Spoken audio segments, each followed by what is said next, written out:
Gjathi Hipologut josh konsumatorët italian. Favoret nga programet për asistencë sociale. Mbi 150 incidente midis të rinjve në Maqedoni. U përurua shtatorja ish presidentit Rugova. Rezoluta për Sirin para vendimit përfundimtar. Ndëron jetë Daja Ramis nga seriali Ezel. Teleshikues të nderuar, mirëmbrëma. Mirë se vini në edicionin e lajmeve këtu në studion e TV2. Këto ishin disa nga ndodhi që kanë shënuar këtë ditë. Do të jemi së bashku në 30 minutat në vijim, ku do të njoftohemi në mënyrë të detajuar mbi ndodhit në Gostivar, në rajon si dhe në arenën ndërkombëtare. E gjitha kjo menjëherë pas një bloku të shkurtër marketingu. Qëndroni me ne.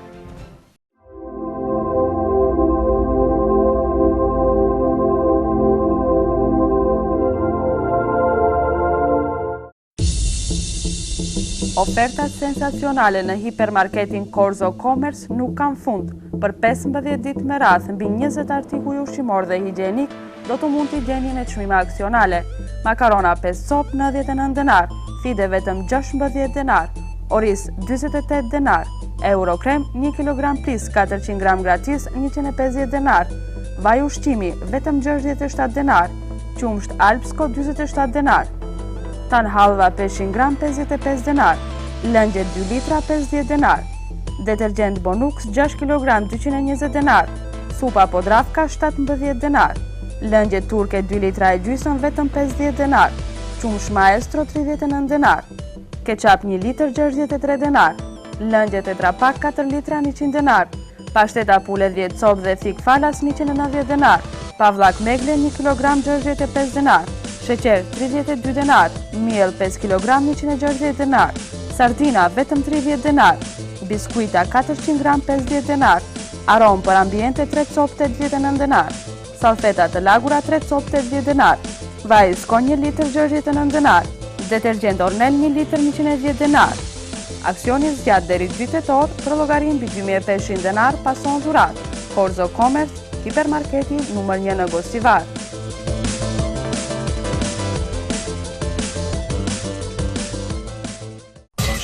Tuaj të dashur, ku keni blerë tërë kohën pemë dhe perimet të freskëta dhe gjithmonë keni mbetur të kënaqur. Filloi me punë, diskonti Drezza. Drezza, për qytetarët një market i veçantë, ku mund të furnizohen me produktet e lloj-llojshme ushqimore dhe higjienike, me çmime më të ulta në rajon. Asortimenti i gjithë produkteve, shërbimi jashtëzakonshëm, lehtë dhe mos u mërzit për ngarkimi. Këtu është personeli gjithmonë i përgatitur të ndihmojë deri tek vetura juaj. Mos harroni këtë derisa jeni të gjallë. Diskonti Drezza, tregtimin tuaj e bën kënaqësi, asnjëherë lodhje. Telefoni për informata 070 55 64 64. Lokacioni në Grit, Transhitores Drezza, përballë mullit të vjetër, tani edhe më e madhe dhe më e lezetshme. Diskonti Drezza. Provoni.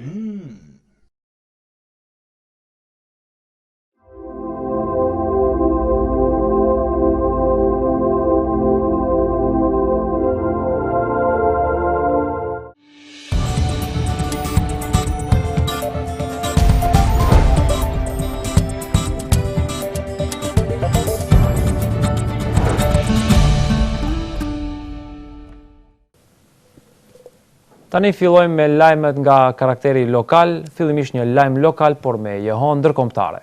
Konsumatorët italian kanë shprehur interesim të jashtëzakonshëm për djathjen e bardhë të malit Shar dhe malësisë së thatë. Interesimi është shfaqur në panairin ndërkombëtar të mbajtur në Piemonte të Italisë, ku pjesëmarrës kanë qenë edhe shoqata rajonale e kultivuesve të dhëmbëve të Maqedonisë Veriperëndimore. Shoqata rajonale e kultivuesve të dhëmbëve të Maqedonisë Perëndimore është kthyer nga Italia nga pjesëmarrja në një panair me karakter ndërkombëtar të organizuar nga Slow Foodi, që paraqet një lëvizje oponencë të fast foodit apo ushqimeve të shpejta. Në këtë panair, shoqata nga Maqedonia me Selin Gostivar ka prezantuar vlerat autoktone të gjathit të bardhë dhe kashkavallit. Lulzim Fejzullahu, kryetari i kësaj shoqate, shpreh i kënaqur nga pjesëmarrja, duke potencuar faktin se italianët kanë shprehur interesim të jashtëzakonshëm për konsum të gjathit ton që në këtë panair përfaqësonte Maqedoninë. Panairi kalum shumë mirë se popullata italiane ishte shumë e interesuar për gjathin e ton bardh, tradicional, të pa pasterizuar, që ishin të interesuar edhe për të blerje. Ne në atë panair nuk e kishim përgatitur për shitje për shkak se jemi në Bashkinë Evropiane, po e promovuam gjathin dhe besoj se kontaktet e më të qeshme do t'i mbajmë me Italinë që në të ardhmen të shesim gjatë. I motivuar nga pritja që italianët kanë shprehur për gjathin ton, Fejzullahu hodhi idenë që edhe në qytetin e Gostivarit organizohet një panair i këtillë dhe më pas edhe blegtorët tanë t'i veshen seriozisht punës për kultivim të gjathit të bardhë deri në sasinë që do të kënaqin tregun ndërkombëtar.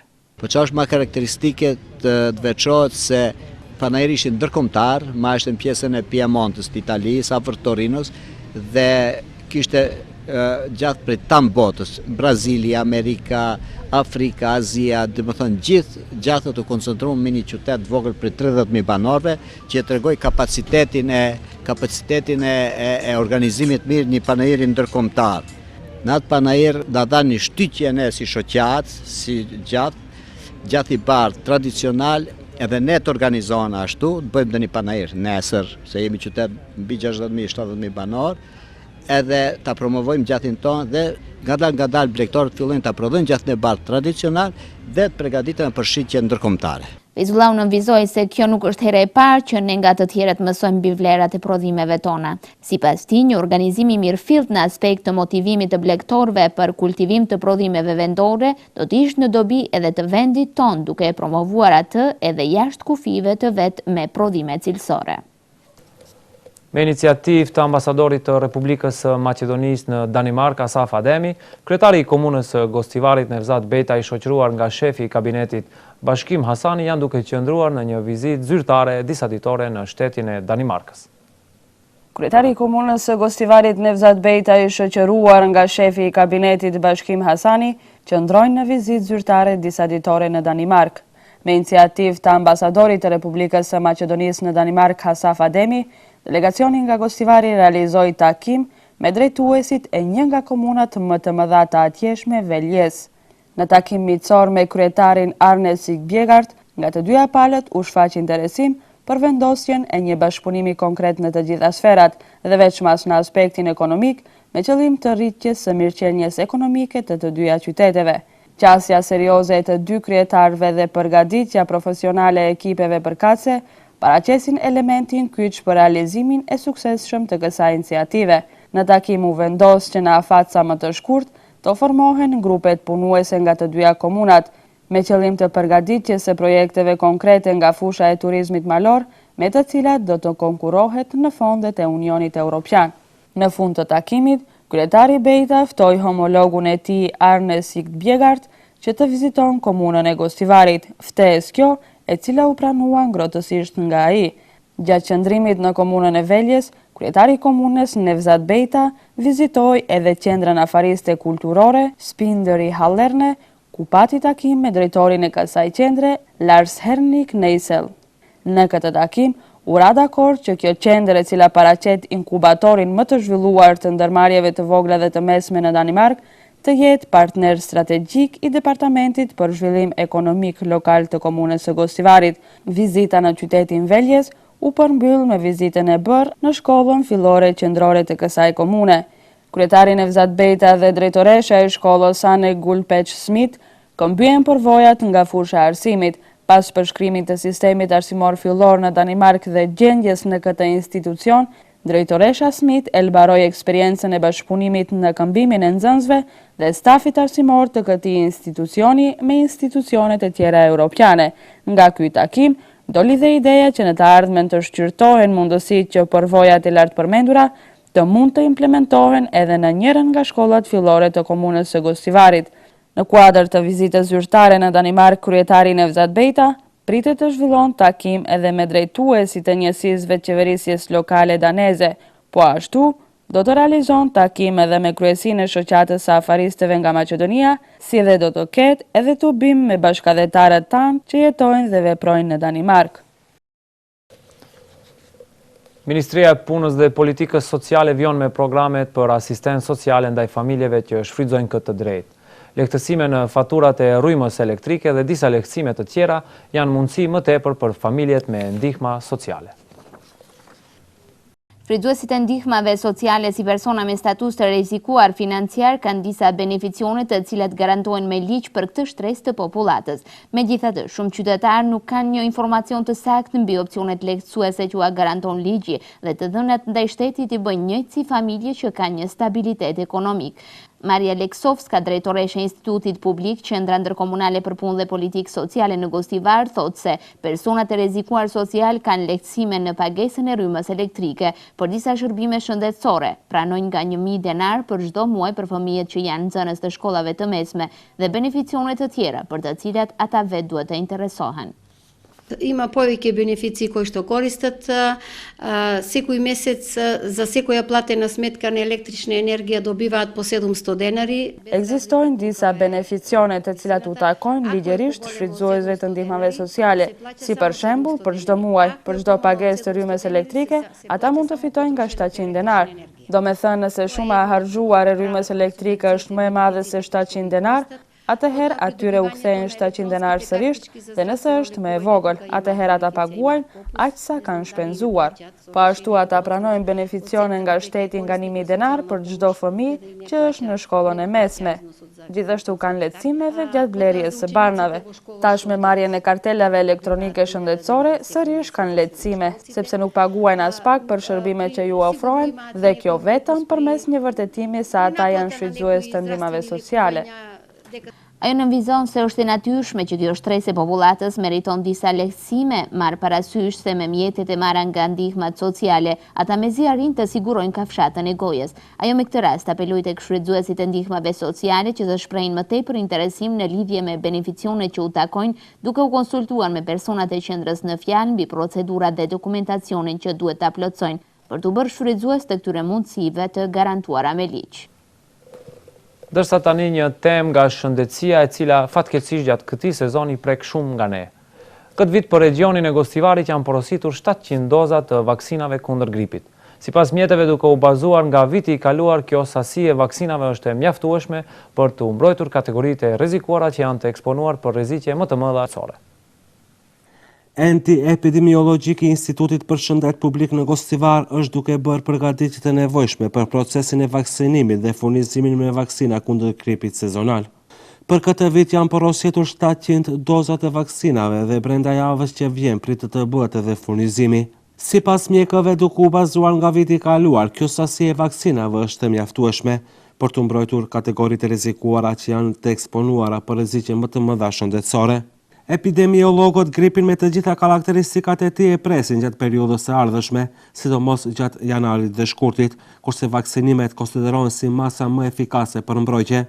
Apeli i mjekëve në njësinë epidemiologjike në Gostivar drejtuar kategorive me potencial për ekspozim ndaj gripit është vaksinimi në kohë kundër gripit.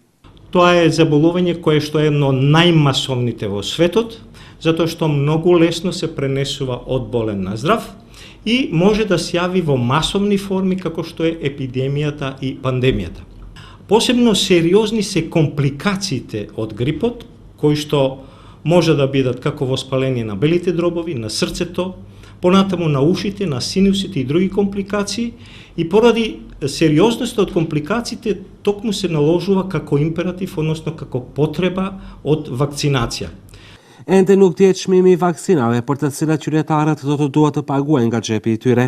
Vitin e kaluar qytetarët e vaksinuar u obliguan të paguajnë 400 denar. Aktualisht në regionin e Gostivarit nuk ka asnjë rast regjistruar të sëmurë nga gripi.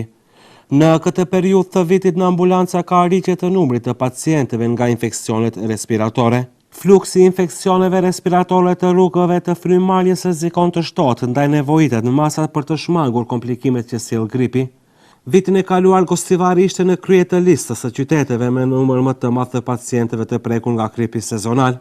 Sipas të dhënave të Institutit për Shëndet Publik në Gostivar, vitin e kaluar u prekën nga gripi diku rreth 2500 qytetar. Mbi 150 incidente midis të rinjve në Maqedoni. U përurua shtatorja ish presidentit Rugova. Rezoluta për Sirin para vendimit përfundimtar. Ndëron jetë Daja Ramis nga seriali Ezel. 150 rrahje dhe incidente kanë ndodhur vitin e kaluar në Maqedoni. Shumica prej tyre kanë pasur bazë ndërretnike. Të dhënat me incidentet mes të rinjve janë publikuar nga Ministria e Punëve të Brendshme në kuadër të një fushate edukative, shkolla të sigurta, ambiente në harmoni.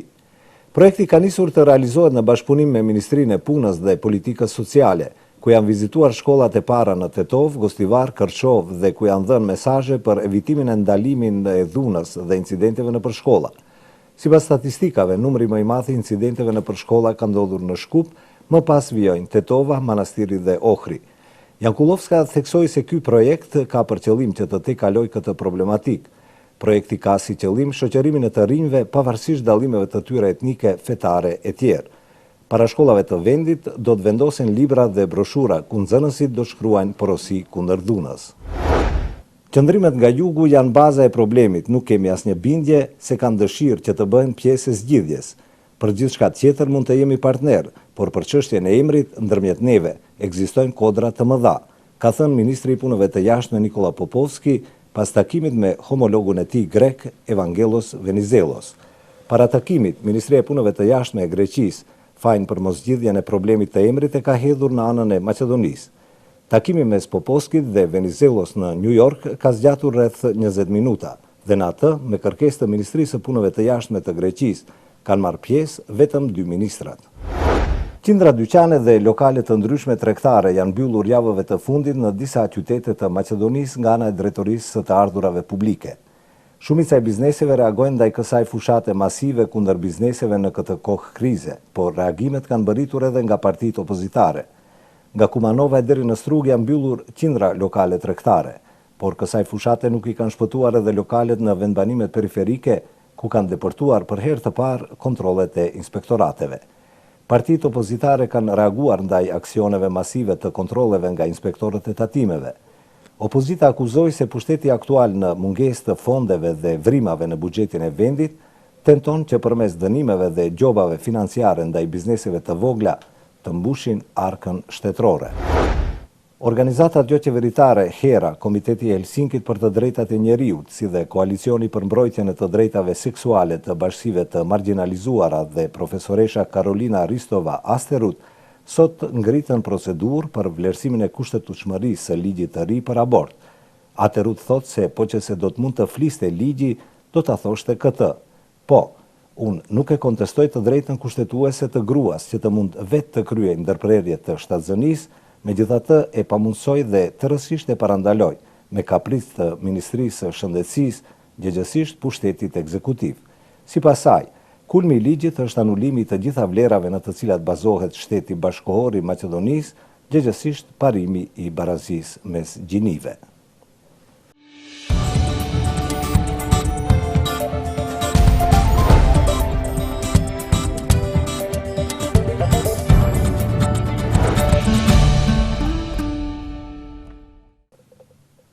Komuna e Prishtinës me një ceremoni solemne pruroi sot shtatoren e presidentit të ndjerë të Republikës së Kosovës Ibrahim Rugova të vendosur para Kuvendit të Kosovës. Vijojmë me lajmet nga rajoni. Presidentja e Kosovës Atifete Jahjaga me fjalë të zgjedhura lëvdroi figurën e presidentit të ndjerë Rugova me rastin e përurimit të shtatorës së tij të vendosur para Kuvendit të Kosovës. Si përmendore që na kujton gjithë veprimtarinë e këtij intelektuali, të këtij veprimtari, të këtij burr shtetasi, të këtij vizionari, që nëpërmjet atë dashurisë për kushtimin të paluhatshëm, besoj dhe ndërtoj platformën politike dhe shtetin tonë. Nga kryetari i Prishtinës, njëherët kryetari i LDK-s, ish presidenti Rugova u cilësua si ideolog i pavarësisë së Kosovës. Prishtina po nderon njeriun që krijoi idenë e pavarësisë Kosovës, njeriun që këtë ide e shndroi në besim, njeriun që këtë besim suprem e përjetësoi me themelimin e shtetit të ri, shtetit lirë, pavarur dhe demokratik të Kosovës. Rezultatet e marrëveshjes së 19 prillit për normalizimin e marrëdhënieve ndërmjet Kosovës dhe Serbisë tashmë janë të prekshme. Prej tyre veçojnë mbajtjen e zgjedhjeve lokale të 3 nëntorit, të cilat do të jenë gjithëpërfshirëse dhe do të mbahen në territorin e Republikës së Kosovës, kështu ka thënë presidentja e Kosovës Atifete Hajaga. Sipas saj, zgjedhjet janë mundësia më e mirë për të dëshmuar se e kaluara nuk do të përcaktojë të ardhmen dhe nuk e pengon të tashmen. Zgjedhjet komunale të 3 nëntorit do të hapin një kapitull të ri për normalizimin e plotë të gjendjes në veri të Kosovës, ka thënë kryeministri i Kosovës Hashim Thaçi në një intervistë për Zërin e Amerikës. Përkundër vrasjes së një pjesari të Uleksit, kryeministri Thaçi ka thënë se kushtet për zgjedhjet në veri ekzistojnë, pavarësisht se ka elemente që kritikojnë trazirat dhe përpiqen të friksojnë qytetarët.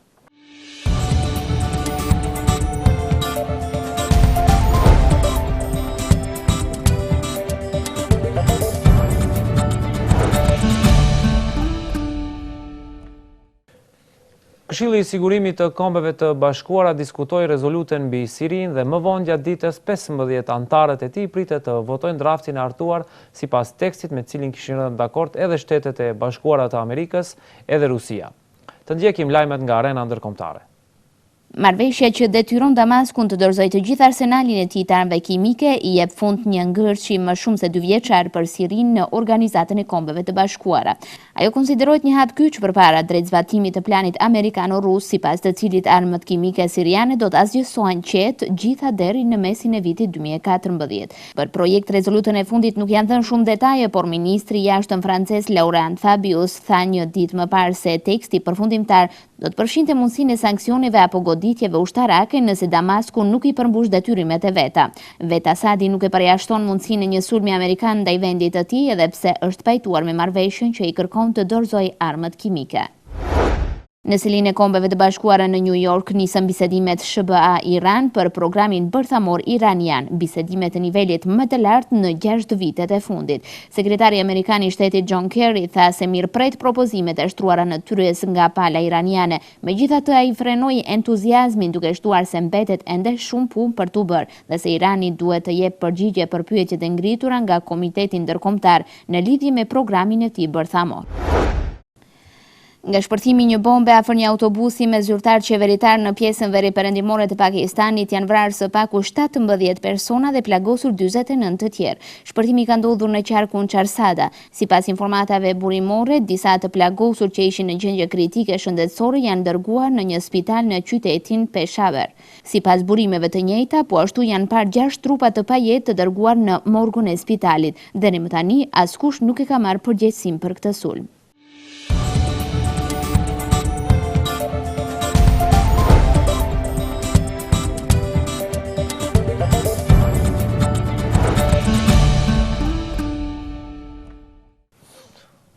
Është ndarë nga jeta aktori turk Tuncel Kurtish. Ai ishte i njohur si aktori i serialit televiziv Ezel në rolin e dajës së Ezelit. Ai ka lindur më 1 shkurt të vitit 1936 dhe gjatë karrierës së tij ka realizuar më tepër se 70 filma, ndër të cilat edhe prodhime ndërkombëtare. Lajmi vjen nga media turke, nuk dihen ende detajet dhe arsyeja e vdekjes së tij, por mësohet se në vitin 2009 kishte arritur të mbijetonte me sukses një ataku kardiak. Ramiz ne yaptın? Sen işi mahvettin. Tamam kardeş, tamam. Bir zamanlar burası mert insanların diyarıydı. Şimdi bakıyorum da çapulcuları doldurmuşsun buraya kardeş. Ha? Sen eskiden öyle fazla konuşmazdın. Bakıyorum şimdi biraz geveze olmuşsun. O zaman git konuş onlara. Ramiz Karaeski emaneti olan bu şehri İstanbul'u geri alacakmış de. De onlara, tamam mı? Öldünüz. Hepiniz öldünüz.